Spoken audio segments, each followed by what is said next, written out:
Bonjour à toutes et à tous. Il est vrai que la tâche que se donne Pierre Bourdieu est, comme il le dit lui-même, démesurée, du fait de l'immensité des données qu'il doit réunir et de la complexité de la question à laquelle il s'attaque et qui concerne la nature, le rôle et les fonctions de cette fiction collective qu'est l'État. De l'État, la définition la plus célèbre est sans doute celle qu'en a donnée le sociologue allemand Max Weber, selon laquelle l'État a le monopole de la violence physique légitime. Pierre Bourdieu corrige en ajoutant « monopole de la violence physique et symbolique légitime ». En d'autres mots, l'État est, pour reprendre son expression, la banque centrale de capital symbolique.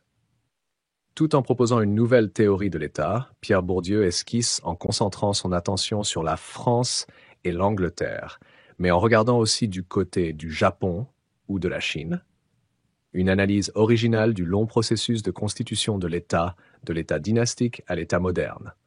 On passe, pour reprendre sa belle formule, de la maison du roi à la raison d'État. Non sans difficulté, car entre-temps des têtes tombent, comme c'est le cas avec la Révolution française.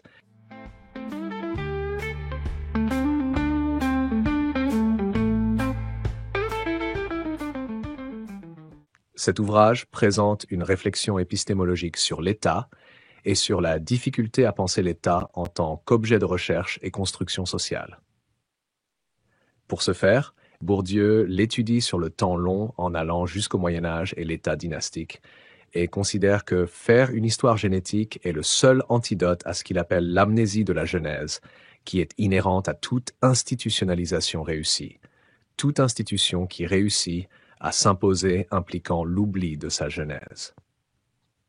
L'amnésie de la Genèse étant considérée par lui comme le signe d'une institutionnalisation réussie, il convient d'en avoir conscience pour comprendre comment ce métachant peut se construire et apparaître comme une évidence.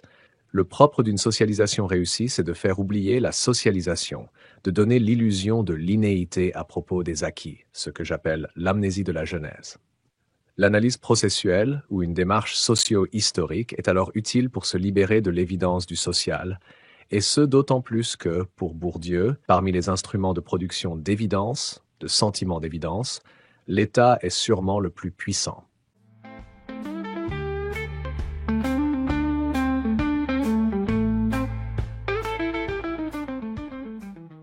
Il revient donc à tout chercheur de lutter contre cette imposition d'évidence, contre cette naturalisation qui émane de la puissance publique. Bourdieu le formule ainsi. Un des effets du pouvoir symbolique associé à l'institution d'État est précisément la naturalisation, sous forme de doxa, de présupposés plus ou moins arbitraires qui ont été à l'origine même de l'État. Son travail consiste ainsi à écarter tout ce qui tient de la proto-croyance qui est plus qu'une croyance. C'est une croyance qui ne se connaît pas comme telle. La sociologie doit détruire une doxa.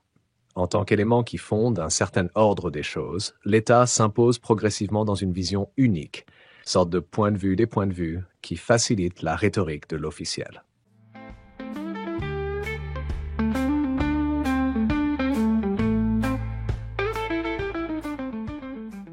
Dans le cadre de cette déconstruction sociale de l'État qui revient tout au long du livre, tant pour aborder les différents sens du mot État, les différentes phases de l'État que la concentration des espèces de capital en son sein, Bourdieu nous amène à nous demander dans quelle mesure les institutionnalisations abouties ne referment pas le champ des possibles en rendant l'issue du processus inéluctable. Comme le formule Bourdieu, il y a une irréversibilité qui est corrélative de l'unilinéarité des processus. L'histoire détruit des possibles. L'espace des possibles ne cesse à chaque moment de se refermer. Toutefois, ce type d'institutionnalisation n'en produit pas moins des effets importants. Pierre Bourdieu parle ainsi d'une fiction sociale qui n'est pas fictive, pour décrire la réalité que recouvre cette fiction sociale qu'est l'État, et rendre son étude légitime tout en permettant de le considérer en tant, c'est le deuxième point, que résultat de légitimation et source de légitimité.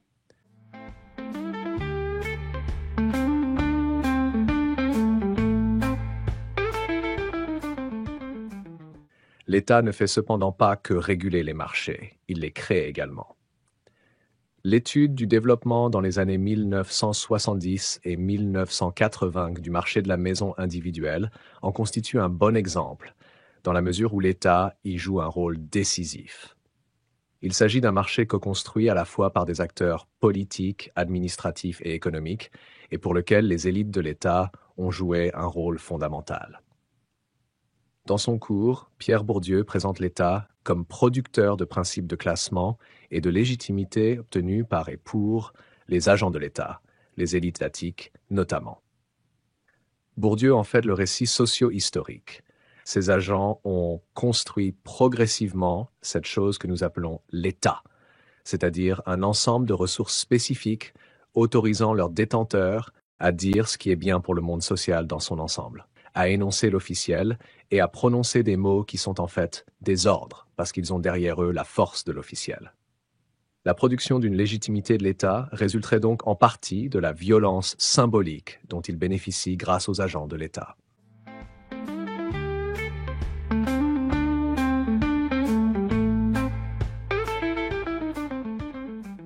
Pour déjouer l'intrication qui existe entre l'État et ses agents, entre public et privé, officiel et officieux, la construction d'une entité étatique non réductible à ses incarnations a été nécessaire.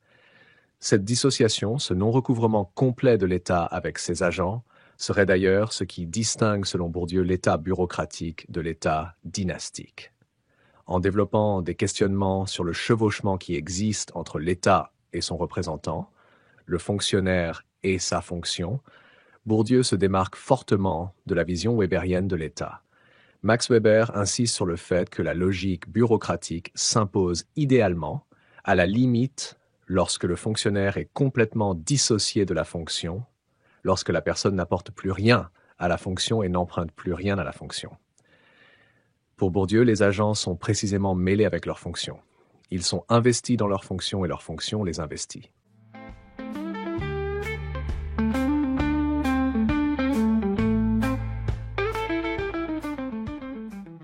Alors que certaines recherches montrent bien comment l'État produit ses agents par une socialisation forte, une logique de valeur fondée sur les notions de service public ou d'intérêt général.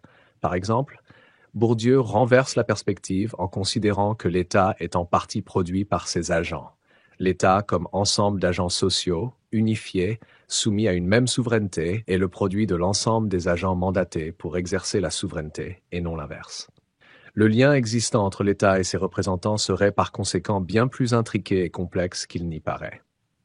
C'est ce qui contribue à façonner les sommets de l'État, aussi bien que l'émergence d'une élite du bien-être, et rend cet ouvrage très intéressant à lire pour ceux qui se penchent sur les politiques publiques et la science politique.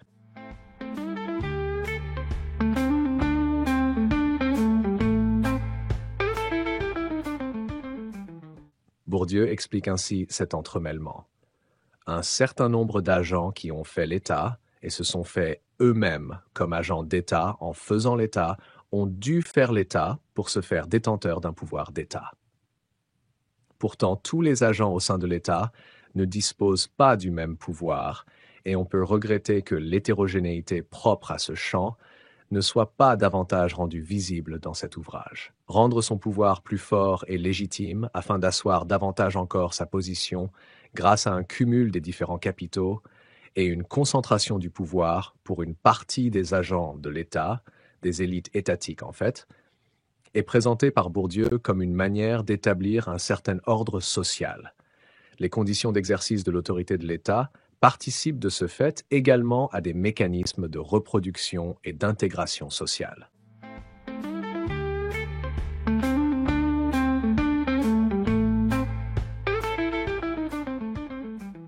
En produisant et reproduisant une forme d'intégration sociale, l'État permet à l'ordre symbolique d'exister et de se maintenir.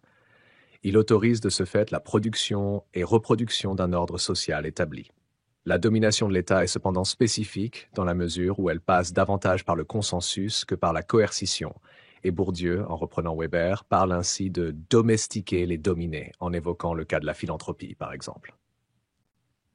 La dimension symbolique du pouvoir étatique en ferait un instrument de construction de l'officiel et du public, dimension elle-même, source de domination légitime et d'ordre social. La question de départ de Bourdieu revient à se demander: quelle est donc cette réalité que ceux qui parlent ex officio, c'est-à-dire officiellement, font exister par le fait de parler, ou doivent faire exister pour que leur parole soit officielle?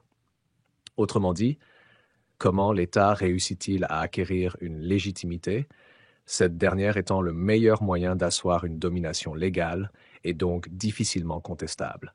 Il répond à cette question en s'intéressant à plusieurs processus croisés: différenciation des autres univers sociaux, monopolisation du pouvoir, concentration de tous les capitaux, principe de transmutation, et en montrant qu'ils ne sont ni linéaires ni incontournables.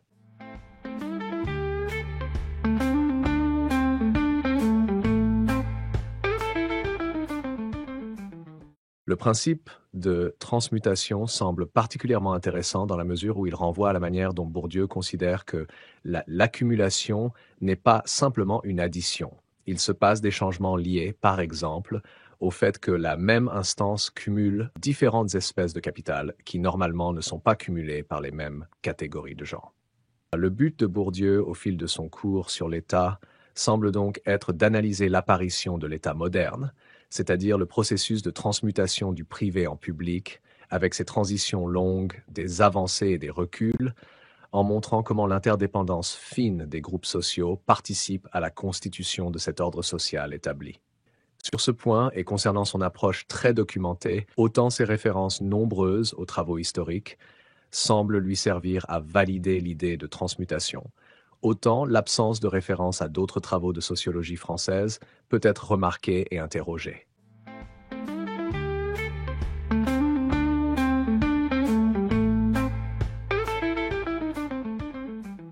La difficulté à recenser ce livre tient à la fois à sa densité et au caractère oral de ce texte. Le fil directeur est parfois difficile à suivre du fait des digressions, des interventions de la salle, des interruptions entre deux leçons. L'apport de Pierre Bourdieu dans cet ouvrage est cependant double. Premièrement, il rappelle l'importance d'une démarche socio-historique qui déconstruit et dénaturalise les processus et dynamiques étudiés en permettant de comprendre comment le champ des possibles en est venu à se fermer, c'est-à-dire comment les autres options ou orientations ont progressivement été écartées ou abandonnées. Deuxièmement, il décrypte très finement les liens qu'il a pu constater entre l'État et ses agents, entre le pouvoir de ce dernier et celui que les agents en retirent. Contrairement à des recherches portant sur l'État sous l'angle de l'action publique, pour Bourdieu, il est moins question de l'élargissement des fonctions de l'État que de domination et intégration, les deux faces de l'État. Cette concentration des capitaux dans les mêmes mains, un pouvoir sur les pouvoirs. Pour Bourdieu, définit l'ordre social et produit de l'intégration sociale. Elle est à la fois le résultat de la légitimation des agents des élites étatiques et source de légitimité pour eux. Ces processus croisés n'ayant rien d'unilatéral, ils conduisent Bourdieu à s'interroger sur les illusions de la pensée d'État, ainsi que sur le désespoir concernant l'État et son retrait.